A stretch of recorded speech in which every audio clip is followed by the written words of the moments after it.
Silakan cepat para pemain. Banjir, Bang, banjir. Banjir, banjir.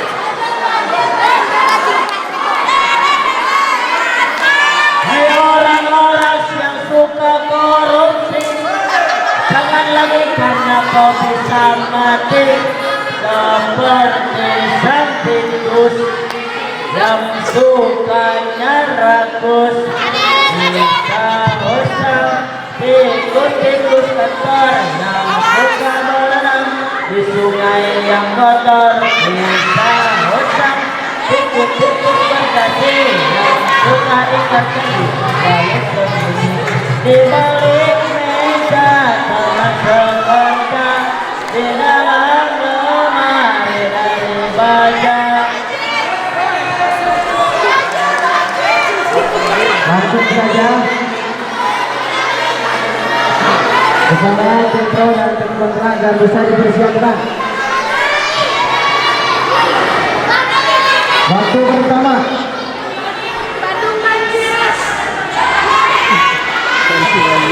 Udah. Sekarang Mustafa ini kita dengarkan opening statement.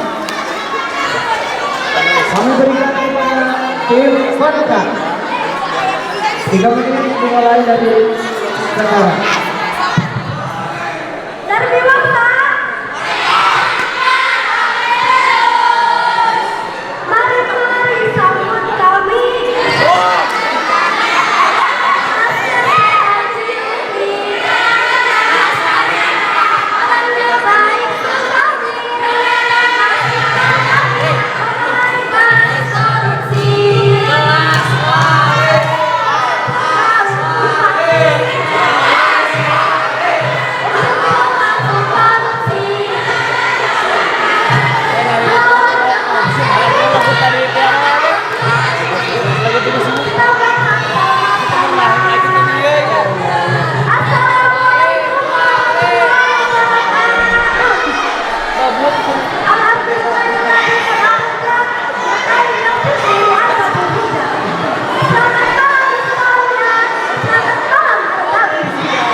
Selanjutnya opening statement dari tim pro. Dimulai dari sekarang. Assalamualaikum warahmatullahi wabarakatuh. Selamat malam kawan-kawanku sekalian. Selamat berjumpa lagi dengan kami Sesampan Rukawan yang selalu menekan hukuman sehingga membuat kami lawan tak tertahan. Sebelumnya izinkan kami memperkenalkan diri. Kami delegasi dari kelas 2 Sanawiyah Putra. Adapun kelompok kami dikenal sebagai Aseso. Apa itu Aseso? asuhan Ustadz Asep dan Kiai Muda Haji Syabuddin Romli. Yang mana pada kesempatan debat yang bertema hukuman koruptor di Indonesia ini, kami bertindak sebagai tim pro. Namun sebelum jauh membahas tema di atas, ada beberapa diksi yang harus kita pahami bersama, yaitu apa itu hukuman mati dan siapa yang disebut koruptor. Hukuman mati adalah yang diberikan kepada setiap orang yang dengan sengaja melanggar hukum melakukan perbuatan memperkaya diri ataupun orang lain atau suatu korporasi yang dapat merugikan keuangan negara atau perekonomian negara. Apa itu korupsi? Korupsi adalah penyelewengan atau penyalahgunaan uang, baik uang negara atau uang perusahaan, untuk kepentingan pribadi atau orang lain. Yang kedua, apa itu koruptor? Koruptor ialah orang yang melakukan korupsi, KBBI dalam edisi 3. Yang mana dampak dari perbuatan koruptor ini sangatlah merugikan masyarakat, terutama masyarakat yang di bawah garis kemiskinan, sehingga tidak sedikit masyarakat yang mati kelaparan, bahkan sampai terjadi pembunuhan yang disebabkan oleh persaingan untuk mendapatkan pekerjaan. Adapun dasar hukum diperbolehkan ke koruptor dihukum mati. Yang pertama dalam surah Al-Maidah ayat 33, A'udzubillahi minasyaitonirrajim, Bismillahirrahmanirrahim. Innama jazaa'ul ladzina yuharibunallaha wa rasulahu wa yas'auna fil ardi fasadan ayyuqtalu aw yusallibu. Yang kedua, Undang-Undang Dasar Nomor 31 Tahun 1999 tentang pidana mati bagi koruptor. Oleh karena itu, kami sepakat bahwa menghukum mati di Indonesia diperbolehkan. Waktu saya mengalir, kita laju ke babak yang kedua. Babak bidasa kami berikan kepada tim pro. 5 menit dimulai dari sekarang.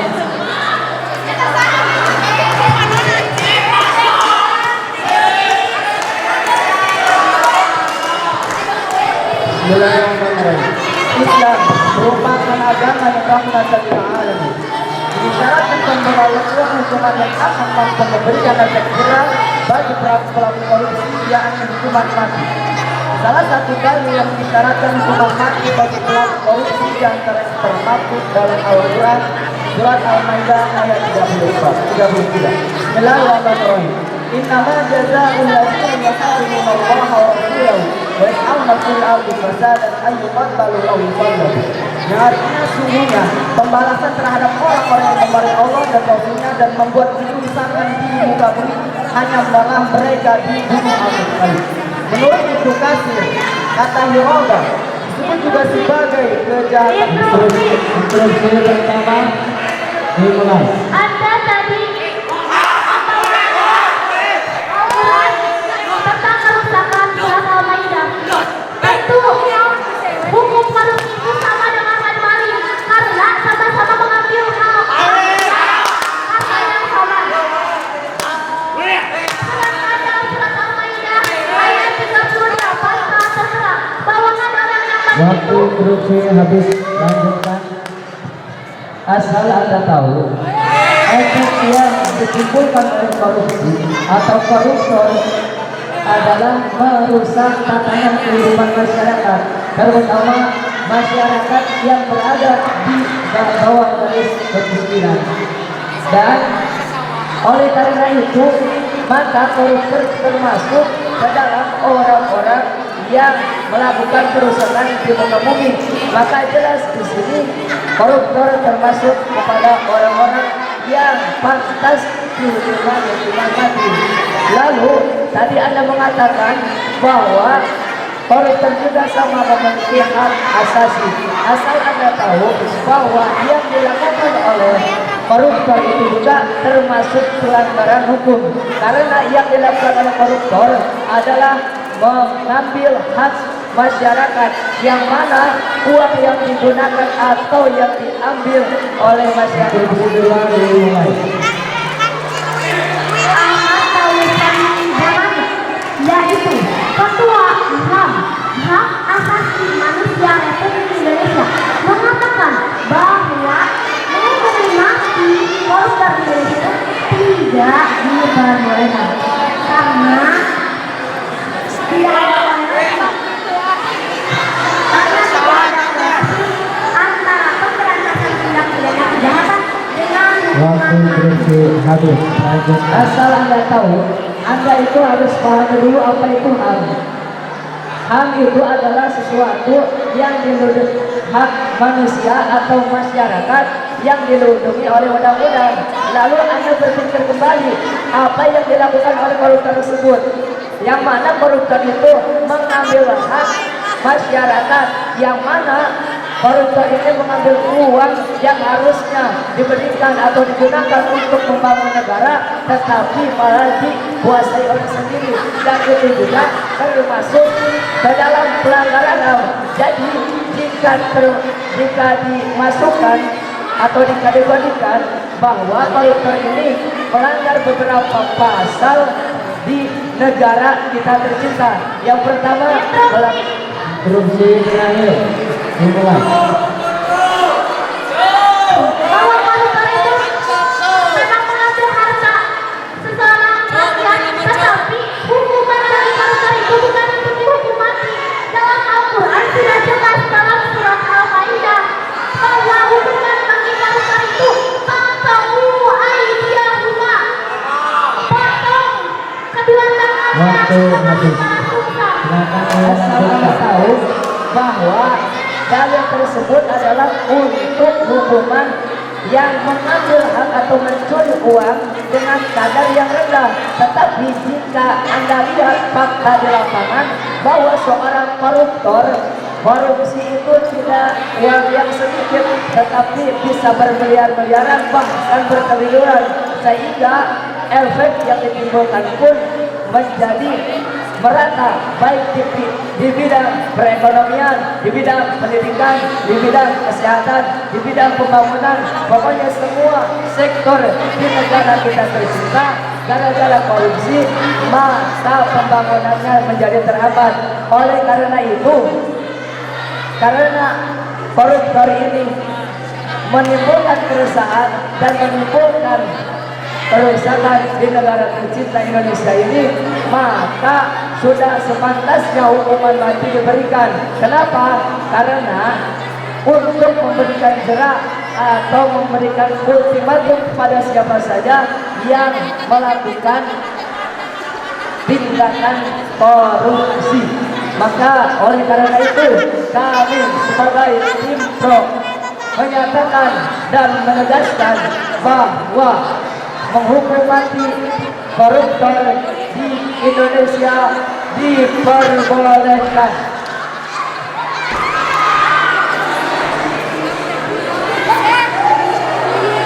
Bisa dikembangkan sesuai dengan perkembangan tindak kriminal pada setiap masa, sebagaimana yang disampaikan Abdul Qadir Waktu habis.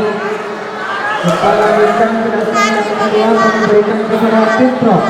5 menit dimulai dari sekarang. Bismillahirrahmanirrahim. Hukum mati koruptor di Indonesia tidak diperbolehkan dikarenakan 1. Bertentangan dengan norma hak asasi manusia yang diungkapkan oleh Ketua HAM Republik Indonesia, yaitu Ahmad Taufik Jamani, yang telah mengungkapkan bahwa Indonesia adalah negara demokrasi yang terlepas dari hak. Kursi pertama dimulai. Jika Anda mengatakan bahwa menghukum koruptor dengan hukuman mati tidak diperbolehkan, lalu bagaimana nasib negara ini ke depannya? Jika koruptor terus dibiarkan, maka pembangunan di setiap sektor akan terhambat. Apakah Anda rela negara yang susah payah dibangun oleh para proklamator, para pendiri negara ini hancur karena koruptor? Apakah Anda rela menjadi generasi yang hanya merasakan? Waktu habis. Lanjutkan. Lantas saya ingin bertanya,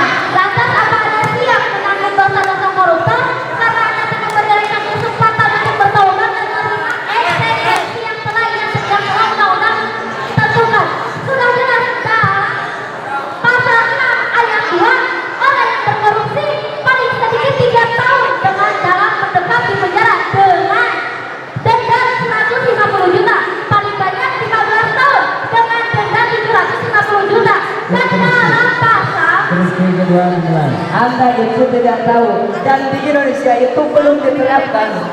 Ada pasal yang mengatakan bahwa hukuman paling berat untuk pelaku koruptor atau pelaku korupsi itu adalah tindakan atau hukuman mati, sebagaimana di dalam Undang-Undang Nomor 31 Tahun 1999 ayat pasal 2 ayat 1 dikatakan Yang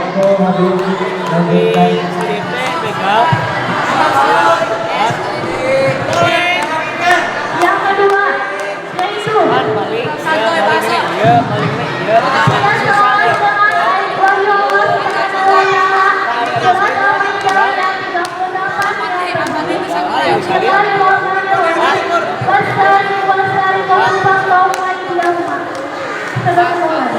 hukum korupsi bisa dikiaskan pada hukum mati.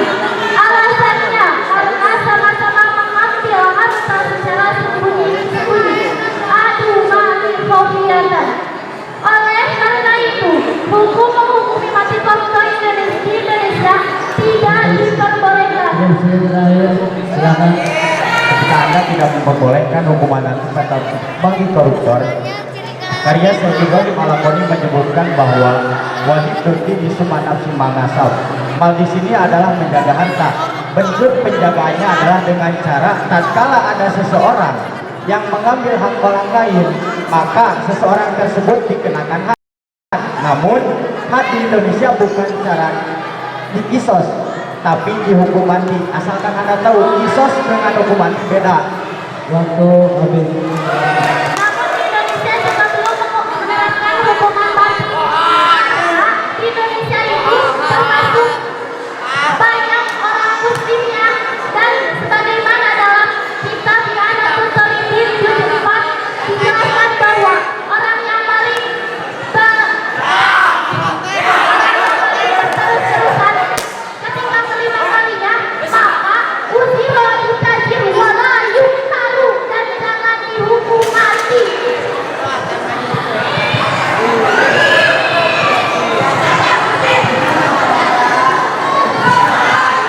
Yang ketiga, karena lebih baik diminta pertanggungjawaban dengan cara: 1. Menjalani hukum potong tangan seperti yang telah Allah Subhanahu wa taala wahyukan dalam Quran surah Al-Maidah ayat 38. 2. Dipenjara dan mengembalikan seluruh aset atau uang yang telah diambil, seperti yang terdapat dalam Undang-Undang pasal 6 ayat 2. Orang yang berkorupsi kecil paling sedikit 3 tahun dengan denda 150 juta, paling banyak 15 tahun dengan denda 750 juta. Dan pasal 2 ayat 2, korupsi besar paling sedikit 4 tahun dengan denda 200 juta, paling banyak 20 tahun dengan denda 1 miliar. 3. Meminta maaf pada orang yang bersangkutan. 4. Bertaubat dan berjanji tidak akan mengulanginya, karena orang yang bertaubat seperti orang yang baru dilahirkan dari rahim ibunya. Bahkan dalam surat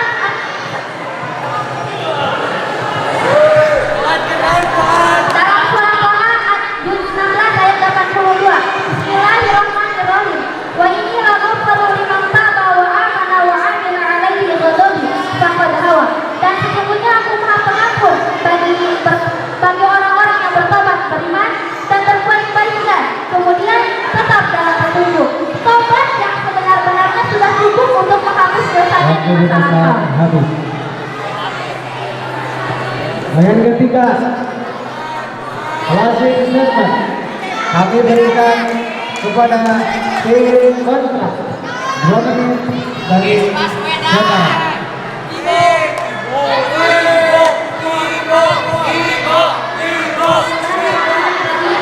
Kesimpulannya, hukum korupsi bisa dikiaskan pada hukum syar'i atau mati. Alasannya karena sama-sama mengambil harta secara sembunyi-sembunyi. Maka dari itu, menjatuhkan hukuman mati koruptor di Indonesia tidak diperbolehkan. Karena 1. Tidak selaras dengan wahyu Allah Subhanahu wa taala. Surat Al-Maidah ayat 38 yang berbunyi, "A'udzu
Closing statement. Wah banget di buku Nawi. Kembali lagi. Untuk para pesertasi. Assalamualaikum warahmatullahi wabarakatuh. Selanjutnya closing statement kami berikan kepada tim Pro. 2 menit dimulai dari sekarang. Bismillahirrahmanirrahim. Dari awal sampai akhir dapat kami simpulkan korupsi sebagai bentuk kejahatan yang luar biasa karena dampaknya yang sangat merusak hampir seluruh tatanan kehidupan, merupakan sebuah musuh bersama bagi bangsa-bangsa beradab di dunia, termasuk Indonesia. Indonesia berupaya maksimal dalam memerangi perang terhadap korupsi ini. Lahirnya Komisi Pemberantasan Korupsi atau KPK, pelaksanaan reformasi penegakan hukum, pembentukan tim saber, pungli atas perintah Presiden merupakan langkah-langkah besar yang dilaksanakan pemerintah. Di antara yang menyebabkan tidak maksimalnya penegakan hukum adalah lemahnya jenis hukuman untuk para koruptor.